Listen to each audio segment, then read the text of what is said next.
আসসালামু আলাইকুম। আওয়ামী লীগের প্রত্যেকটা নেতাকর্মী বিশ্বাস করেন শেখ হাসিনা বাংলাদেশে আসবেন। ইভেন তারা যেটা দেখতে চান চোখের সামনে যে শেখ হাসিনা হঠাৎ করে বাংলাদেশে ঢুকছেন, লুকিয়ে থাকা আত্মগোপনে থাকা আওয়ামী লীগের যে সকল নেতাকর্মী আছে তারা সবাই গর্ত থেকে বের হয়ে আসছে, এনসিপির নেতাকর্মীরা সবাই দৌড়াদৌড়ি করতেছে পালানোর জন্য, জামাত এবং শিবিরের মধ্যে আতঙ্ক দেখা দিবে, সরকার অনেকেই হয়তো বিশেষ ফ্লাইট নিয়ে পালানোর চেষ্টা করবে, আর যারা থাইকা যাবে অথবা অনেকে বিদেশে চলে যাবে, শেখ হাসিনা ফিরে আসার পরে তিনি তাদেরকে বিদেশ থেকে আনবেন, বিচার করবেন। আওয়ামী লীগের প্রত্যেকটা নেতাকর্মীর মন্তরের ধারণা কিন্তু এরকম।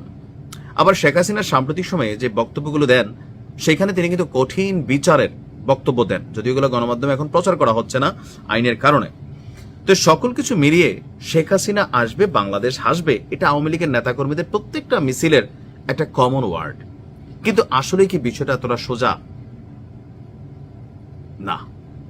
তো প্রশ্ন হচ্ছে, তাহলে এই যে একটা নিউজ গতকালকে থেকে সোশ্যাল মিডিয়াতে ভাইরাল, আওয়ামী লীগের নেতাকর্মীরা গণহারে প্রচার করছেন, কিন্তু আবারও বলি সোশ্যাল মিডিয়াতে আপনারা যা দেখছেন প্রচারের আগে শিওর হবেন যে এটা কে প্রচার করছে, কারা প্রচার করছে, বা যেই টেলিভিশন বা যেই লগোটা দেখছেন এটা কার, এটা কি অরিজিনাল কোনো গণমাধ্যমের নাকি কপি করা।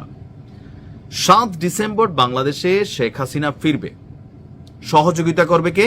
মার্কিন প্রেসিডেন্ট ডোনাল্ড ট্রাম্প। এমন বক্তব্যে সোশ্যাল মিডিয়া ভাইরাল, ভরপুর আওয়ামী লীগের নেতাকর্মীরা গণহারে এই পোস্টটা শেয়ার করতেছেন। কিন্তু আমি স্ক্রিনে দেখাচ্ছি উপরে নাম কি? ইকবাল টিভি। ভাই টিভি লাগাইলে কি টিভি হয়ে যায়? আমি তো দিতে পারি নাইম টিভি, দিতে পারি না?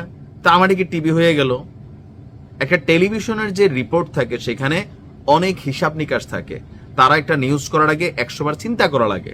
কিন্তু একটা ফেসবুক পেজ নাম দিয়ে দিল যে কোনো টিভি, যে কোনো কি বলা হয় যে একটা চ্যানেলের নাম, কিন্তু আসলে কি সেটা সঠিক? যেমন আমার নামে 200 ভুয়া পেজ, ভুয়া চ্যানেল আছে, আমাদের ভিডিও যে কথা বলতেছি কাইটা সেটা শর্ট করে দিয়ে আপনার মোটামুটি ভাইরাল, তারা তাদের ইনকাম করতেছে, ধান্দা করতেছে।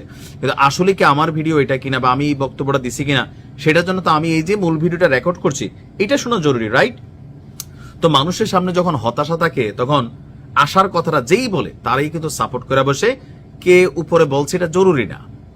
যেই নিউজ ফিডটা আপনারা দেখছেন বা কিউ কার্ডটা দেখছেন যে 7 ডিসেম্বর শেখ হাসিনা বাংলাদেশে আসবে ডোনাল্ড ট্রাম্পের সহযোগিতায়, এই তথ্যটা পুরোটাই ভুয়া।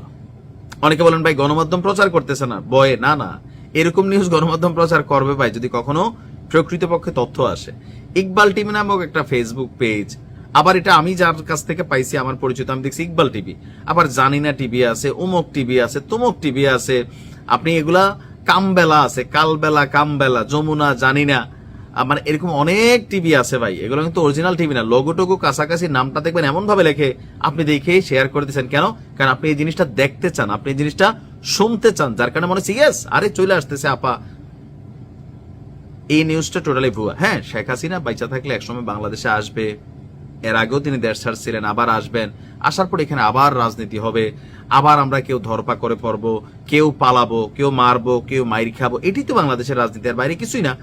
এখন যেটা হচ্ছে এর থেকে ভালো কিছু তো আর হবে না, খারাপই হবে। প্রতিশোধ সবসময় খারাপই হয়। পরিবর্তন কিন্তু নাই, আমাদের কোনো দিকেই নাই, অনেক দিকেই নাই। টুকিটাকি পজিটিভ পরিবর্তন হয়েছে। তবে আবারও বলি, এই ধরনের নিউজ শেয়ার করার সময় আপনারা বুঝা শুনা করবেন যে আপনি যে নিউজটা পাইছেন এটা অথেন্টিক কিনা।